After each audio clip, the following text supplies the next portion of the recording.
Merci Aurélie Kiefer.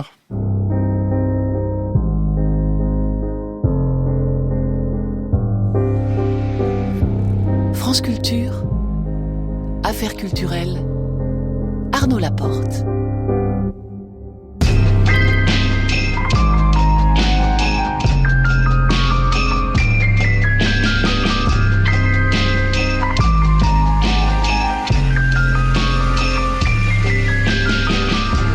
Ce soir, nous recevons le comédien, cinéaste, poète, musicien et peintre Viggo Mortensen. À 19h20 à Fère-en-Cour, en ce jour de réouverture des lieux culturels, Marie Sorbier sera avec Pierre-Yves Lenoir, directeur des Célestins à Lyon. Et à 19h50, logiquement et avec joie, nous reprenons notre séquence Affaires à suivre, consacrée aux événements artistiques ayant lieu en région ou à l'étranger, en donnant la parole à des artistes. Coup double ce soir avec Hippolyte Nguyen, entité double Lina Nguyen, Gaël Hippolyte.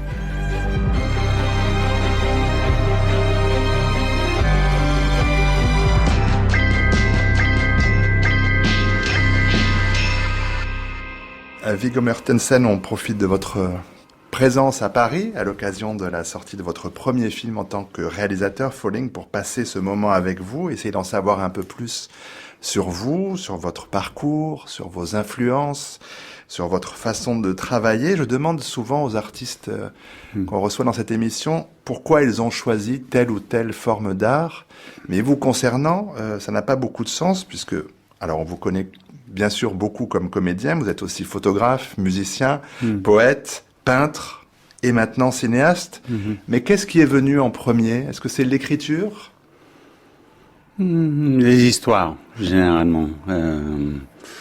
La première fois que je suis allé au cinéma, c'était avec ma mère, quand j'avais 3 ans. Et j'ai parlé avec elle depuis ce moment jusqu'à sa mort du cinéma, mais des histoires de cinéma, plutôt. Et à mon avis, tous les arts sont... Pour moi, c'est un effort de communiquer aux autres ce que je ressens, ce que j'ai vécu, ce que je pense. Je sépare pas les arts, c'est tout la même chose pour moi. C'est-à-dire que selon votre état d'esprit, selon ce que vous avez envie de raconter, ça peut être une peinture, un morceau de musique, un poème. Ouais. Je sépare pas les gens entre les artistes et les non-artistes. Si on regarde les enfants, ils font pas ça.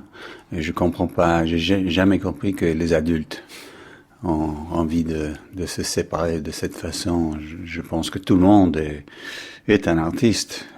Le fait de faire attention à ce qui se passe dans ta vie et d'interpréter ce qui se passe, ce qu'on ressent, de le communiquer d'une certaine façon dans une conversation, la réaction qu'on peut avoir à un film, à quelque chose qui se passe dans la rue, c'est faire d'artiste. C'est un processus artistique, à mon avis. Oui, mais qui est lié aussi beaucoup à la curiosité.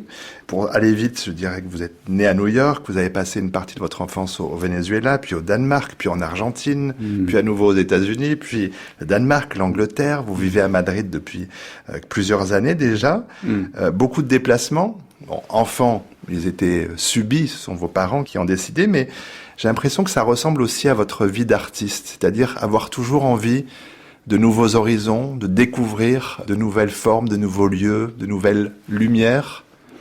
Oui, j'aime voyager physiquement et mentalement. J'ai toujours aimé ça et je le ferai, je me suppose, le reste de ma vie. T'as un besoin? Peut-être. Je connais pas une autre façon de vivre. J'ai grandi comme ça et j'ai l'habitude de voyager, même pendant la pandémie, le confinement, que j'étais à Madrid, en Espagne. Je voyageais beaucoup à travers l'écriture, la lecture, les nouveaux films, les vieux films que j'ai vus pendant le confinement et les conversations que j'ai eues avec des amis et des membres de ma famille que j'avais perdu un peu le lien avec eux, j'ai surmonté et j'ai pu parler avec beaucoup de gens. Je vois qu'il y a la plupart des personnes pendant le confinement, aussi en France, je me suppose, ils ont fait ça. On a refait les liens avec.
Alors, pour revenir encore un peu en arrière, Viggo Mortensen, c'est à New York, je crois que vous avez suivi des cours d'art dramatique de Warren Robertson. Vous aviez un peu plus de 20 ans, c'est tard pour commencer. Oui, j'avais 23 ans. Qu'est-ce qui vous a fait finalement avoir envie de devenir comédien à ce moment-là? La curiosité. Comme j'ai dit, j'aime les histoires de cinéma. Je trouvais que le métier de raconter des histoires de cinéma, c'est un univers complet, des expressions artistiques. Je voulais comprendre, apprendre comment est-ce qu'on arrive d'un scénario à l'écran. Qu'est-ce que c'est le travail collectif? Comment fait-on? Qu'est-ce qu'on fait pour faire un bon film? Alors, on va pouvoir en parler avec Falling dans un instant, mais vous parlez tout de suite cinéma, Viggo Mortensen, mais il y a eu le théâtre qui a quand même été là au départ, et puis j'ai vu que vous aviez joué il y a quelques années à Madrid. Le théâtre, c'est quelque chose qui provoque quoi physiquement sur vous? Il y a une relation avec le public que c'est immédiat. Mais pendant un tournage, on a ça aussi. Avec l'équipe, avec les autres acteurs, le public, c'est l'équipe, quoi. Dans ce moment. Et en tant que réalisateur, on pense au grand public quand on est dans le processus de montage. On pense aux spectateurs et on espère, j'espère au moins, que l'histoire émouvra suffisamment aux spectateurs pour qu'elle devienne leur histoire. Parce que je pense que faire du cinéma, idéalement, c'est raconter une histoire et puis la laisser entre les mains du spectateur, en espérant que cette histoire devienne leur histoire.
Je le disais tout à l'heure, il y a l'écriture, il y a la photographie, il y a la musique, il y a le fait d'être comédien.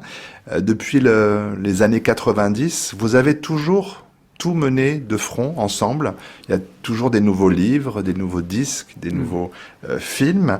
Vous tournez beaucoup, bien sûr. Est-ce que pratiquer ces différentes formes d'art, c'est ça qui vous tient en équilibre? Est-ce que vous avez besoin de pratiquer tout cela pour tenir debout? Peut-être. Ce sont des différents système ou manière de se communiquer.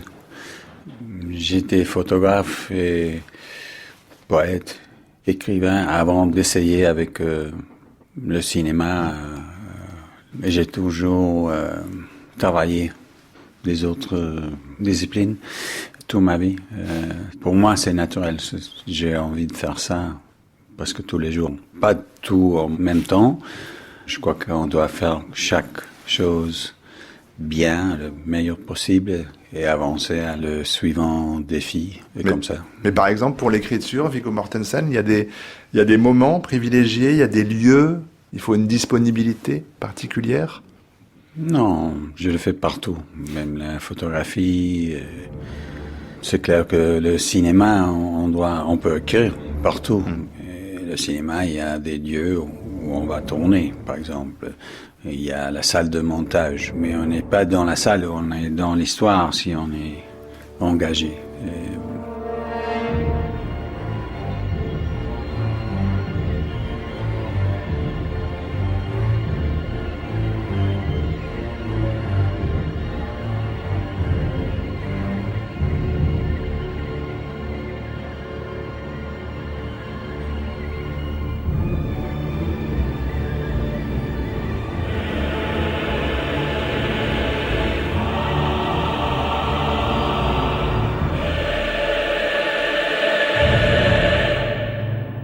J'ai appris des meilleurs réalisateurs que c'est la meilleure chose qu'on peut faire, c'est de se préparer bien avant le tournage, d'essayer tout, de trouver l'équipe, les acteurs bien avant pour trouver des solutions, pour être d'accord avant de commencer. J'ai fait partie des tournages où on n'a pas fait ça très bien et c'est compliqué quelquefois pendant le tournage. Si on ne prépare bien le tournage, on peut terminer dans des discussions absurdes. Non, la scène, non, c'est pas ça qu'on doit faire. Ou non, mon personnage ne ferait jamais ça. C'est absurde. C'est pas nécessaire. C'est la chose la plus importante, c'est la préparation pour moi. Et aussi, faire un effort pour être toujours ouvert aux suggestions, aux questions de l'équipe, des acteurs. Mais comme acteur, j'étais déjà comme ça. Mon point de vue était un point de vue, disons, global. J'ai été toujours intéressé au travail des autres.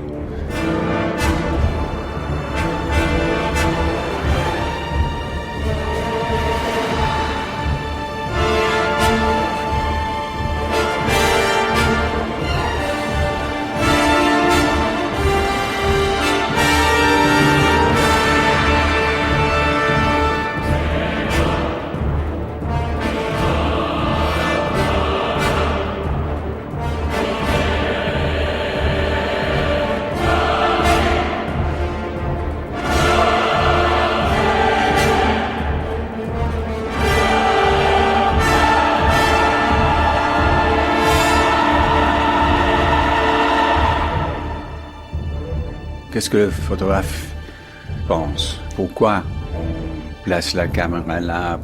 Pourquoi on travaille de cette façon avec les acteurs? Comment on parle, les réalisateurs avec leurs équipes? Et tout ça m'intéressait toujours. Et j'ai appris beaucoup pendant les tournages. J'étais chanceux. J'ai travaillé avec des bons réalisateurs, des bons photographes, des très bons acteurs. Et j'ai vu beaucoup de cinéma aussi. Et plus que j'avance, plus j'apprends des autres. La photographie, les choix de montage, de comment on allume les scènes, l'écriture, bien sûr. Tout ça, on peut apprendre sans faire du cinéma. On peut apprendre quand on voit des films. Ça dépend de si tu es seulement intéressé aux acteurs, tu vas pas penser aux autres choses. Mais j'ai toujours été intéressé au travail collectif.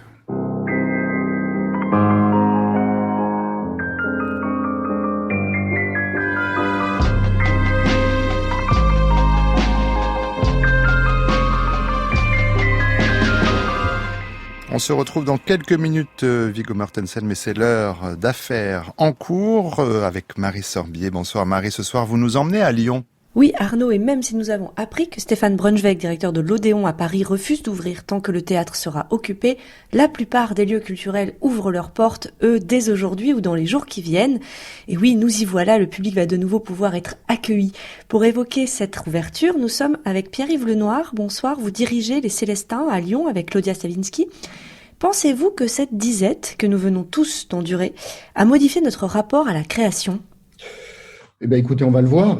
Oui, je dirais tout de même que, et on le ressent auprès des spectateurs qui sont avides de retrouver cette relation si magique et si unique entre les artistes et eux, dans un lieu de rassemblement dans lequel on ressent tous ensemble, dans lequel l'émotion traverse de façon magique et unique l'espace et les âmes, Donc cette rencontre-là, elle est évidemment unique et nécessaire, et je pense que les spectateurs, après ces mois de vidéos en ligne, ces mois de disette, comme vous le dites, ils sont avides de retrouver les lieux et les salles, Et les artistes aussi, quels sont les retours que vous avez du côté des compagnies justement sur cette rouverture ? Comment les artistes envisagent ces retrouvailles avec le public ? Avec bonheur, évidemment. C'est vrai que ce qui était très difficile pour les artistes, c'était d'être loin du public comme ça, mais aussi de rester avec des créations qui étaient pour l'instant non avenue, dans la non-possibilité de la rencontre avec les spectateurs. Et c'est vrai que comme c'était porté pendant de longs mois comme ça, être en gestation de projets non nés, Et on imagine la fatigue morale que ça peut représenter pour les artistes. Là, je pense qu'à nouveau, les artistes, la création vont vivre à nouveau. En tant que directeur de théâtre municipal, donc structure publique, y a-t-il selon vous des enseignements à tirer de cette longue période de fermeture ? Allez-vous par exemple modifier, votre façon de programmer ou d'accueillir les artistes ? Je pense que le premier enseignement, évidemment, mais c'est presque une tautologie, c'est qu'on n'est pas fait pour être fermé. On n'est pas accompagné et financé par l'ensemble de la communauté pour rester fermé. Donc, c'est un théâtre de service public, et le service rendu au public et aux artistes, qui est de notre responsabilité et de notre mission, évidemment, c'est de provoquer, de générer cette rencontre permanente, Évidemment, pendant les années qui vont venir, pendant les 2 saisons qui vont venir, on va avoir des programmations plus amples et peut-être des temps de présentation de certains spectacles un tout petit peu raccourcis pour faire de la place aux spectacles qui sont restés sur le carreau pendant cette pandémie, pendant cette période de fermeture, qu'on a accompagné et qu'on a à cœur évidemment de présenter au public. On le dit beaucoup, il va y avoir beaucoup de spectacles reportés qui vont venir s'ajouter aux spectacles sur lesquels on s'est engagé par ailleurs, parce qu'il n'est pas question non plus de présenter pendant les 2 saisons qui viennent une redite des saisons 19-20 ou 20-21. Donc, il va y avoir 2 saisons là qui vont être un tout petit peu différentes dans les temps de programmation, mais je dirais que l'approche qui est la nôtre de défendre la création aussi bien des jeunes artistes et des artistes régionaux. Évidemment, c'est notre rôle ici de les accompagner et de les aider à montrer leurs premiers travaux et à s'insérer, et puis de les programmer à côté des grandes signatures françaises, européennes. Ça va rester la façon qu'on a d'envisager la mission de ce théâtre-là, qui est évidemment un théâtre de création et un théâtre de diffusion. Est-ce que vous avez constaté que les artistes qui, eux, vous l'avez dit, ont continué à travailler, à répéter pour que justement cette reprise puisse avoir lieu, ont pris en compte dans leur création ce temps justement si particulier que nous venons de vivre? Est-ce qu'on va découvrir sur scène des spectacles marqués par la pandémie? Ouais, ça fait pas de doute. On le voit, on a plusieurs spectacles et plusieurs créations de la saison prochaine qui se posent la question de ce temps de douleur, difficile, qui a été celui qu'on a vécu là et qu'on continue encore à vivre. Plusieurs spectacles vont se poser la question de la réparation, comment les générations suivantes pourront hériter de la situation difficile, écologique et sociale qu'on est en train de leur laisser, et comment le monde d'après peut travailler à un futur meilleur. Et puis, parallèlement, je vois plusieurs spectacle se poser la question de notre responsabilité écologique, de l'anthropocène, de grandes questions aujourd'hui qui ont mené et conduisent à la pandémie qu'on a connue là. Est-ce que le théâtre avec un vrai public vous a manqué à vous? Parce que il faut peut-être le préciser pour nos auditeurs, les professionnels avaient accès à des filages, à des répétitions, même à certaines représentations, mais avec des jauges extrêmement réduites puisqu'elles n'étaient réservées donc qu'aux professionnels. Est-ce que ça vous a manqué justement pour vous projeter dans une programmation, de vivre les spectacles avec un public à vos côtés? Évidemment, d'abord parce que, comme n'importe quel spectateur, moi je suis très sensible à l'émotion ressentie dans un lieu de partage et de communion avec un public et d'autres spectateurs, donc évidemment. Et puis c'est vrai que ces représentations qu'on a pu vivre, réservées aux professionnels pendant tout ce temps, elles ont eu le mérite d'aider certains spectacles à être vus et d'avoir un futur au cours des saisons qui viennent, de ne pas rester totalement à l'arrêt, comme ça, dans un désert artistique, ou non artistique plutôt.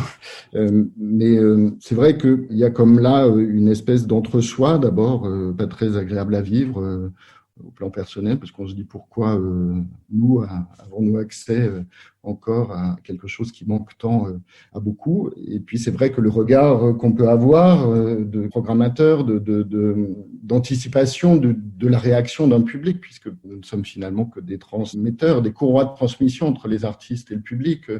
Ce regard subjectif-là est déjà permanent et difficile à analyser et à juger, à auto-juger. Je pense qu'il est encore plus lorsqu'on n'est pas au milieu d'une salle avec d'autres spectateurs et qu'évidemment, sans se laisser influencer par la réaction des autres, évidemment, mais il y a là un ressenti irrationnel et émotif général qui manque, Et juste pour finir, vous pouvez nous dire quels sont les spectacles que nous pourrons voir au Célestin dans les prochains jours et les prochaines semaines ? Oui, alors nous, on va rouvrir le 24 mai avec une création qui est celle de la dernière partie de la création en cours de Hugues Duchesne et de sa compagnie Royal Velours. Je m'en vais, mais l'état demeure, qui est une création au long cours, si j'ose dire, puisque c'est un feuilleton théâtral qui vise à raconter comme ça, à mettre en récit 5 années de la vie de ce jeune artiste pendant les années Macron, avec tous les événements sociaux, politiques, judiciaires qu'il a à vivre, tout comme nous. Et puis une autre création, on est très heureux que Fabrizio Cassol et Elisabeth Aubrecht puissent enfin créer leur très beau spectacle qui s'appelle I Silenti et qui donne à entendre les sonnets de Monteverdi réécrits et joués en direct par des musiciens de Zigane. Et puis tout un ensemble d'autres spectacles qui font et qui donnent à voir, j'en suis assez heureux finalement, comme un précipité comme ça pendant 1 mois et demi de ce qu'aurait pu être la saison des Célestins, une saison ouverte largement sur la création, les jeunes signatures et puis les grandes signatures européennes, Christophe Martaler, Mohamed El Khatib, Fabrizio Cassol et Simon Abkarian. Allez, on se retrouve vite dans les salles. Merci beaucoup Pierre-Yves Lenoir. Merci Marie Sorbier.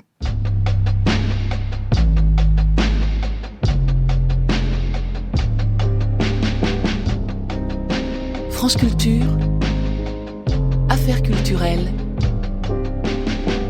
Arnaud Laporte. Nous poursuivons cette émission en compagnie ce soir de Viggo Mortensen qui a signé la réalisation de Falling. C'est une première pour vous. Vous êtes également l'un des interprètes principaux, on va y venir. Mais concernant ce travail d'acteur, il faut bien sûr signaler qu'il y a pour vous un avant et un après Le Seigneur des Anneaux, la trilogie de Peter Jackson, mais qui a valu donc une renommée mondiale. Avant cela, il y a déjà des belles rencontres. Après aussi, on va en parler. Avant cela, il y avait eu Sean Penn avec The Indian Runner, par exemple, qui est un film important, je pense. Mais quel est le premier film dans lequel vous, Viggo Mortensen, vous avez pris du plaisir, vous vous êtes dit, c'est ma place, c'est bien ça que je dois faire aussi de ma vie? Je me souviens bien du premier film où on m'a pas enlevé du montage.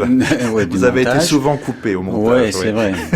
Avec Woody Allen, avec Jonathan Demme et des autres. Mais c'était Witness de Peter Weir, avec un génial photographe, John Seale. Et on a tourné à l'été de 1984. Le film est sorti en 85. Et c'était une expérience très intéressante qui m'a donné une fausse idée de comment on fait cinéma. Parce que c'était tranquille, le tournage, professionnel, bien préparé. Comme je dis, tranquille, professionnellement, tranquille et personnellement. Peter Weir était génial. Il n'y avait pas du chaos, il n'y avait pas des fortes discussions. C'est bien passé. J'étais là pour un jour de travail. J'avais choisi, c'était pas mon idée, c'était mon agent parce que j'habitais à New York en ce moment. Et le même jour qu'on m'a offert le rôle d'un Amish dans Witness, on m'avait offert un rôle de théâtre pour tout l'été. Shakespeare in the Park à New York. Et c'est une belle opportunité. Et mon agent m'a dit, bon, bah, tu dois faire le film avec Peter Weir. J'ai dit, non, je veux faire théâtre tout l'été. Pas un jour de travail avec Peter Weir. Oui, mais c'est pas souvent qu'un réalisateur comme Peter Weir vient à New York, fait un casting avec un acteur comme toi. Tu dois le faire. J'ai dit, ok. Bah. Je suis allé. J'ai pris le train à Pennsylvanie, à Lancaster County, et j'ai fait mon travail. C'était le matin, j'ai fait des scènes.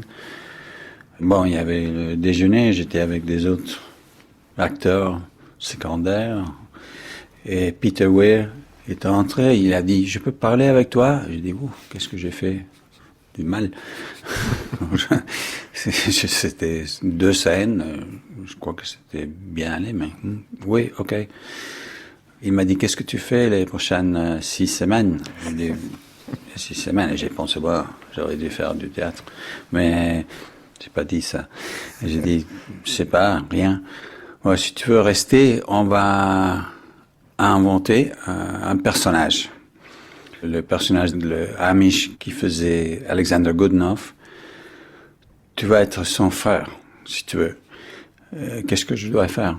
Bon, tu vas l'observer, tu vas l'écouter, tu vas voir comment le personnage de Harrison Ford commence à devenir ami avec la copine de ton frère. Et tu vas observer, simplement, on va voir. Et c'était génial. Le tournage était tranquille et stimulant. Et j'ai pensé, c'est génial le cinéma. Si c'est comme ça, c'est le meilleur travail du monde. Puis j'ai passé 20 ans avant de trouver un tournage si tranquille, si professionnel. C'est pas comme ça normalement.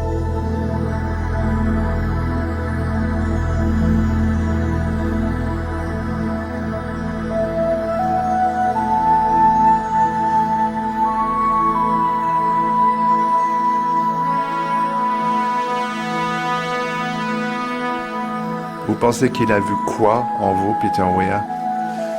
Je ne sais pas. Bon, physiquement, que je pouvais être son frère, mais bon, il m'a dit, Après, quand on faisait un nouveau DVD remastered, une version de Witness, il a dit quelque chose, que j'avais une certaine présence, je sais pas. Oui, je crois que tout le monde le sait, sauf vous, peut-être, Viggo Mortensen. Bon, qu'est-ce qui fait que vous dites oui à un projet? Au fond, si c'est une histoire que je veux voir, j'aimerais voir au cinéma. Pour moi, c'est toujours l'histoire qui compte. Avant le réalisateur, même avant le rôle, c'est l'histoire. Si je trouve l'histoire intéressante, je vois que c'est quelque chose que j'aimerais voir, qu'on me raconte pas tout, que tout n'est pas souligné, qu'on me dit pas ce que je dois penser, je dois ressentir. Ça m'intéresse. Ça peut être quelque chose de nouveau pour moi, je peux apprendre des choses. Et j'aimerais voir cette histoire au cinéma. Et puis, je pense au réalisateur et au rôle. Bien sûr, il y a une rencontre importante qui est celle avec David Cronenberg, d'ailleurs qui... Oui, sans le succès de la trilogie, il n'a pas pu faire ce casting, me prendre pour le rôle dans une histoire de violence. Puis il y en a eu 2 autres ensuite, mais alors, ce qui est drôle, c'est que là, c'est vous qui le dirigez dans Falling, David Cronenberg. Vous avez renversé les rôles. Mais qu'est-ce que vous avez appris, qui vous a servi aujourd'hui pour réaliser d'ailleurs Falling? Qu'est-ce que vous avez appris de David Cronenberg? De lui, j'ai appris surtout l'importance de la préparation. Il est toujours très bien préparé et à l'aise. Donc à l'aise pendant le tournage. Et aussi sa façon de communiquer avec l'équipe et les acteurs tranquillement, un peu comme Peter Weir, à vrai dire. La porte est toujours ouverte à tous. Il veut que les gens viennent avec des suggestions, des questions, parce qu'il sait que ça peut lui aider seulement. On ne le voit pas comme des autres réalisateurs, peut-être, qui sont pas si autosuffisants ou tranquilles. Il le voit pas comme une menace qu'on vient et fait des suggestions ou pose des questions. Et j'ai pensé que c'était génial, c'était pratique, efficace. Et j'ai dit ça le premier jour de notre tournage de Falling, avant de faire la première prise avec Lance Henriksen. J'ai dit à toute l'équipe, bon, on va faire ce film ensemble. C'est ça que j'ai appris des meilleurs metteurs en scène. Et je souhaite que vous alliez me poser des questions, me faire des suggestions pendant tout le tournage. La porte est ouverte.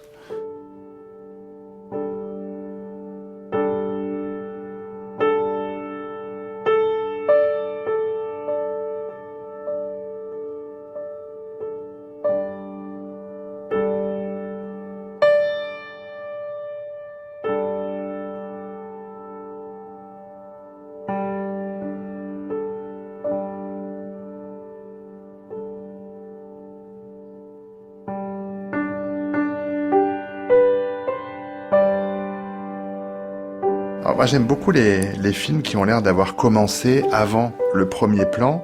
Du coup ça pousse le spectateur à être actif. C'est le cas avec votre film, Falling, Viggo Mortensen, qui s'ouvre par le visage d'une femme derrière la vitre d'une voiture. Il y a de la pluie sur la fenêtre.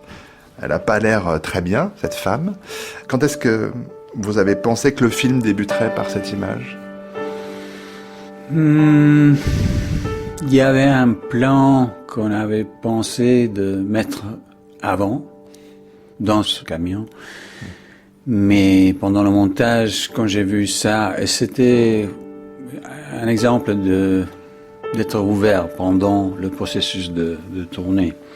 On avait bien préparé cette séquence avec Marcel, le photographe, et le reste de l'équipe, mais l'idée c'était que Willis vient et ouvre la porte. Et on a regardé et j'ai dit bon, à voir ça, c'est beau, c'est comme une peinture d'elle qui dort. Et c'est beau ça, on va voir ça avant qu'il arrive. Et quand il arrive à la porte, c'est comme il efface l'image de Gwen. Et il entre fortement au plan. C'est très beau comme plan. Et quand je l'ai vu dans la salle de montage, je dis, on commence avec ça, c'est beau. Mais on commence en réalité avec des sons. Le mixage de son est très important dans ce film. Et c'est pour ça que j'aime que les gens peuvent voir le film dans le cinéma, parce que c'est différent. Même l'image de Gwen à l'écran, c'est beaucoup mieux que le voir dans la télé ou l'ordinateur. On voit les détails, l'intention qu'on avait dans le montage et pendant le tournage aussi. Mais oui, je trouve que c'est un beau plan d'elle, ouais. Et puis très vite, il va y avoir cette réplique, c'est la traduction française, « Pardon de t'avoir mis au monde pour que tu meures ». C'est à la fois une phrase très violente et en même temps très banale. C'est une vérité absolument évidente, Viggo Mortensen. Mais ça dit quoi de cette relation parent-enfant ? C'était aussi très important d'avoir cette phrase au début du film. Pour deux raisons. Parce que ça montre immédiatement que Willis n'est pas comme les autres hommes, qu'il a un point de vue existentiel différent aux autres. Et il dit cette phrase, qui peut être un peu choquante pour le spectateur peut-être, avec tendresse, avec beaucoup d'amour. C'est la vérité. Il aime cette personne. Il est juste arrivé au monde. Et puis il pense à la mortalité de cette personne. Pour lui, c'est normal, même si c'est choquant pour quelques spectateurs. Et c'est important de montrer qu'il est différent et ça donne un peu l'idée du ton, de la sensibilité de l'histoire qu'on va voir. Pour ces deux raisons, je trouvais que c'était très important de commencer avec ça, pour lui. Et pour cette relation père-fils. Oui, parce qu'évidemment, cette relation père-fils, Viggo Mortensen, elle est centrale dans Falling. Cet enfant, ce fils, c'est vous qui jouez son rôle adulte, un fils homosexuel, marié. Son père n'arrête pas d'exprimer ce dégoût de l'homosexualité de son fils. Et pour revenir à la relation parent-enfant, mais inversée cette fois, en regardant votre film, la façon dont le vieux Willis traite son fils, sa fille, ses petits-enfants, je me disais, mais pourquoi est-ce qu'il... pour rester poli, il s'embête avec ce type qui est horrible, odieux. Pourquoi les enfants veulent continuer à s'occuper de cet homme qui a tellement commis de fautes dans sa vie ? C'est quoi votre réponse, Viggo Mortensen ? Moi, c'est plutôt John, mon personnage, qui s'occupe. Oui. Ma sœur a une relation un peu différente avec notre père.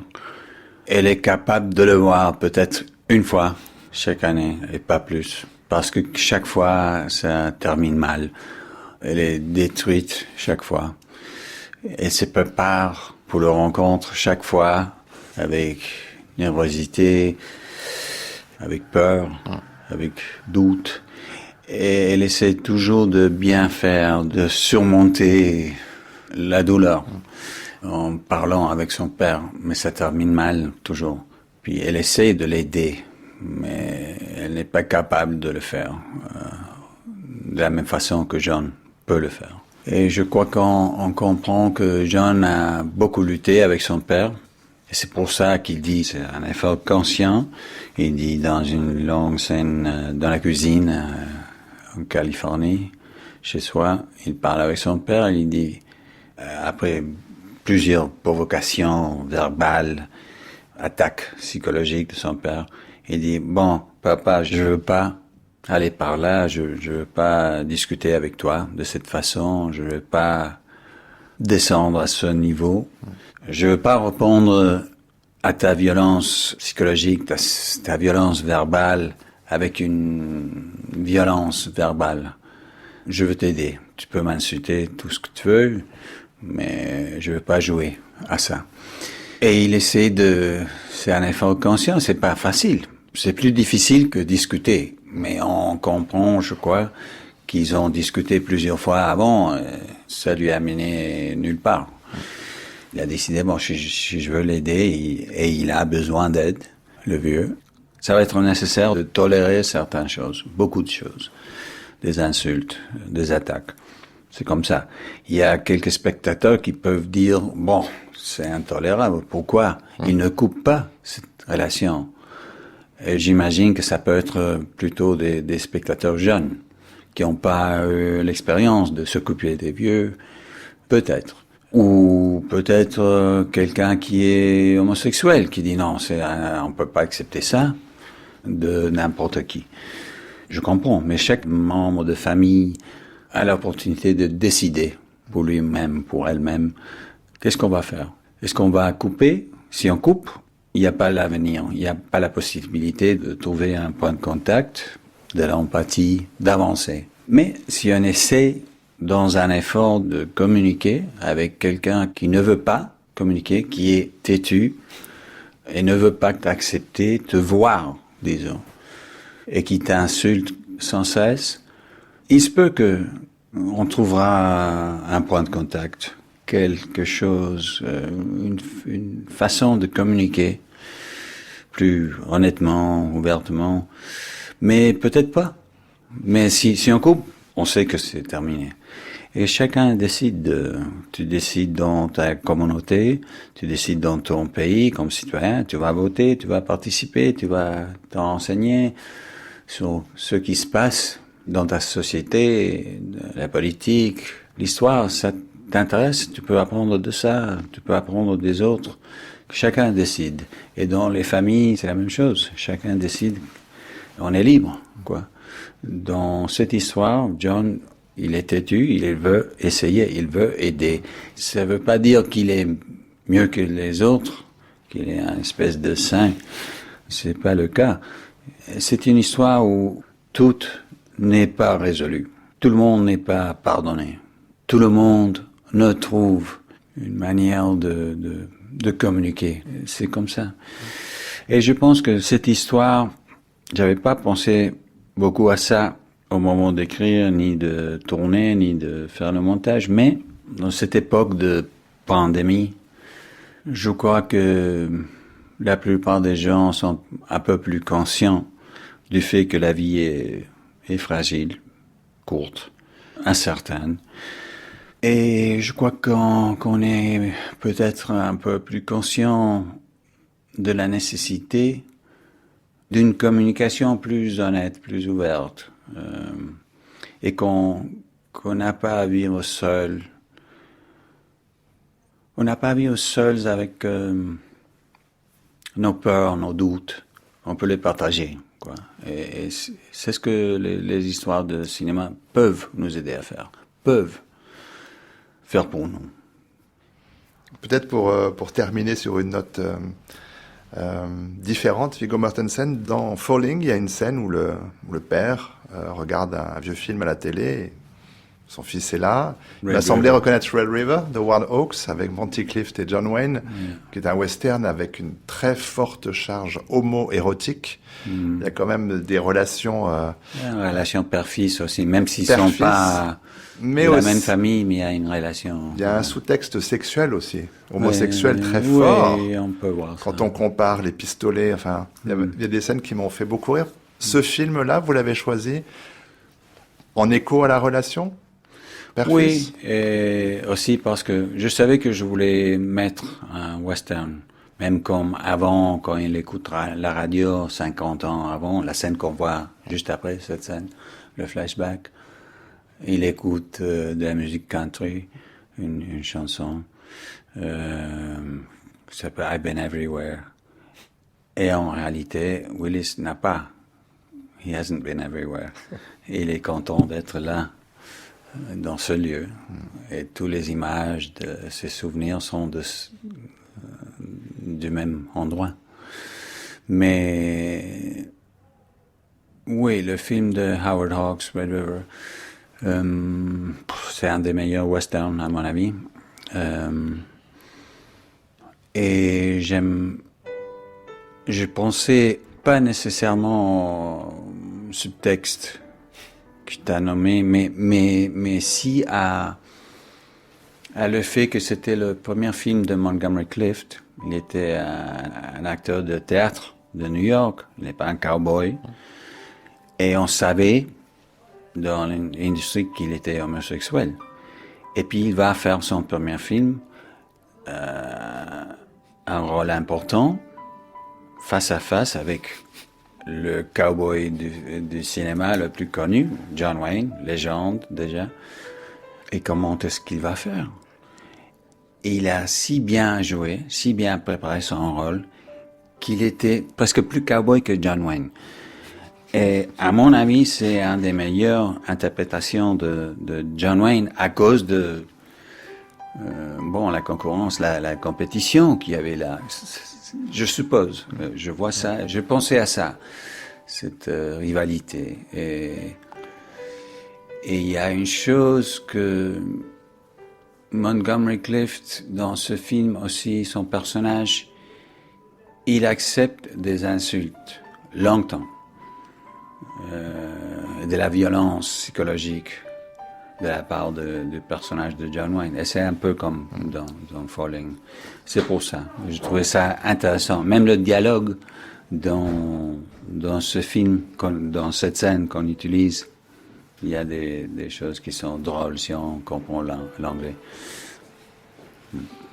Vis-à-vis la scène entre Willis et John. Merci Viggo Mortensen. Merci à vous tous.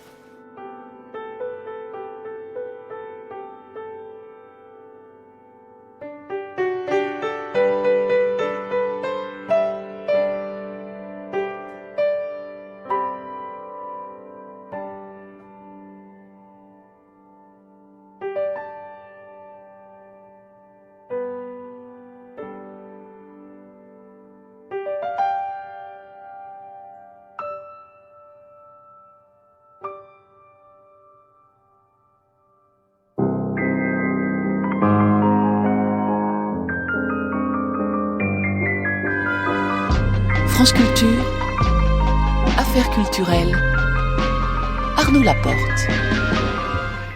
Dire tout d'abord à quel point je suis heureux de pouvoir reprendre cette séquence conçue dès l'origine pour donner des nouvelles des artistes qui présentent leur travail partout en France, mais aussi à l'étranger pour cette reprise coup double avec Hippolyte Nguyen, entité double composée de Lina Nguyen et Gaël Hippolyte, dont on peut découvrir l'exposition intitulée Ficus au Centre d'art Lelay à Albi. Vous œuvrez ensemble depuis 2007 et revendiquez pleinement ce personnage fictionnel, Hippolyte Nguyen, comme une troisième autrice née de vos quatre mains, une fusion de vos deux identités. Le dessin a quand même une part assez prépondérante dans les travaux d'Hippolyte Nguyen. C'est pas le seul, on va en parler, mais pourquoi le dessin s'est-il ainsi imposé ? Alors le dessin, c'est en effet la chose qui nous a réunis et qui est notre amour commun qui s'insinue autant dans la bande dessinée que dans le dessin animé, dans le cinéma expérimental qu'on adore et qui se glissait aussi dans les pochettes d'albums ou dans les petits fanzines distribués sous le manteau qui constituent un peu une culture commune qui nous a donné de grandes conversations et qui a fait qu'on ne s'est jamais séparés, mais on est devenus amis autour des questions du dessin et en s'amusant de cadavres exquis et de dessins à quatre mains. On peut voir au Centre d'art Lelay un ensemble d'œuvres, dessins donc, mais aussi sculptures, collages, installations autour de ce motif qu'on peut dire populaire du ficus. De quoi le ficus est-il le nom selon Hippolyte Nguyen ? Le ficus, en fait, est apparu parce qu'on voulait rendre hommage au livre, d'une certaine manière, au livre de George Orwell qui s'appelle « Et vive la Spidistra », qui fait une espèce de portrait de la classe moyenne des années 30 en Angleterre. Et le ficus nous a paru assez évident pour cette exposition, car on travaille à partir de revues des années 70-80, et dans les intérieurs de ces époques-là, donc dans l'époque dans laquelle on a grandi, le ficus était un peu la plante assez banale de celle de la classe moyenne. Et elle apparaissait comme un signe qu'on finissait par ne plus voir tellement il était éculé, et en même temps on avait envie de le remettre en valeur. Voilà. Vous dites que cette exposition a été plus particulièrement pensée pour le jeune public, mais comme je le dis toujours, jeune public, c'est tout public. Mais pour le jeune public, quels partis pris ont été les vôtres pour cette exposition ? Oui, alors c'était l'idée d'Antoine Marchand, qui est le directeur du Centre d'Art, de peut-être nous suggérer de penser au jeune public qui constitue une part importante des visiteurs du Centre d'Art. Et disons qu'on a un dessin figuratif qui se prête à la narration, au cartoon. Donc le jeune public, pour nous, est toujours un public merveilleux et assez conquis. Donc c'était plutôt l'idée de réfléchir à la question d'une échelle et à la recombinaison de fragments d'espace, de proposer des petits théâtres pliables et transportables. Et donc on a répondu à jeune public, petite taille. Donc c'est des décors réduits, qui sont aussi une réponse au lieu et en effet qui amuseront les jeunes gens pour des questions de cabanes et de maisons de poupées ou de jeux de construction. Mais normalement, ça s'adresse à tous.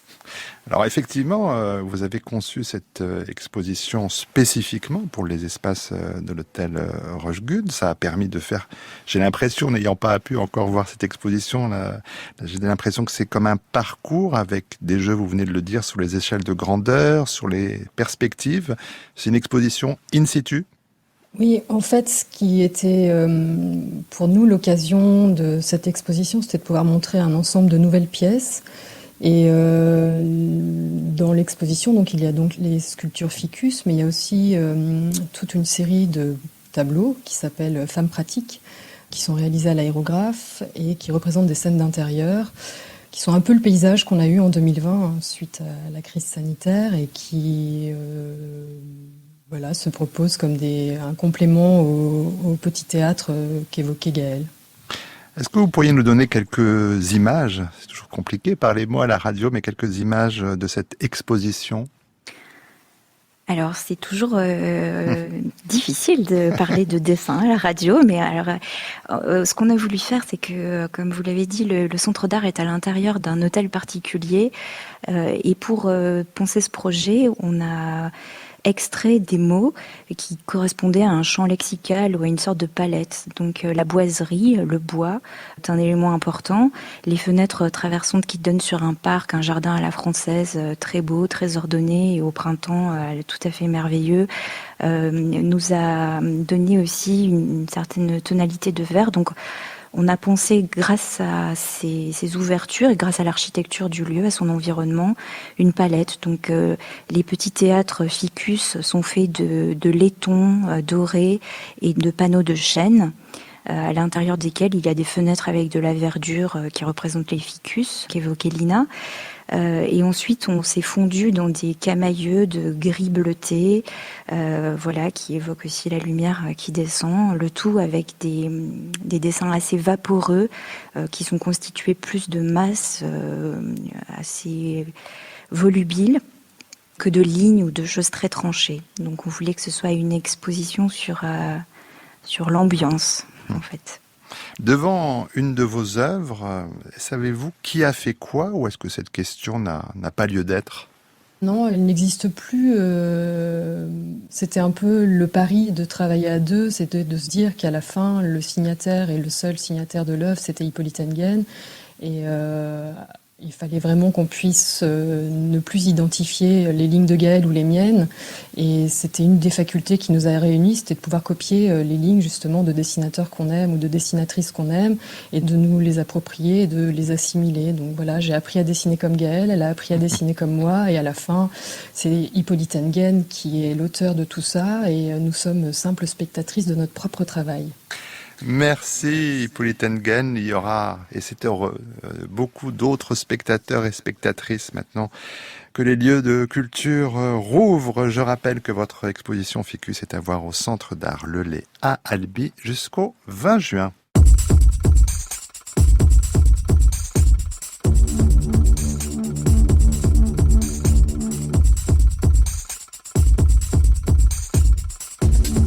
Et merci encore, Viggo Mortensen, d'avoir été ce soir notre invité. Je rappelle que votre premier film en tant que metteur en scène, Falling, est sorti aujourd'hui sur les écrans français. Cette émission, comme toutes celles de la chaîne, est à écouter et podcaster sur le site de France Culture et l'application Radio France. Affaires culturelles, c'est une émission rendue possible grâce à Aïssatou Ndoye, Marie Sorbier, Boris Pinault, Hugo Altmaier, Brune Schlosser et Lucille Como. À la prise de son, Yves Lehors et Florent Bujon. Réalisation, Vanessa Nadjar et Alexandre Fougeron. Je vous donne rendez-vous demain à 19h en compagnie de la comédienne et autrice Rachel Kahn, que vous pourrez entendre dès 8h55 dans les matins de France Culture pour répondre à la question « À quoi pensez-vous »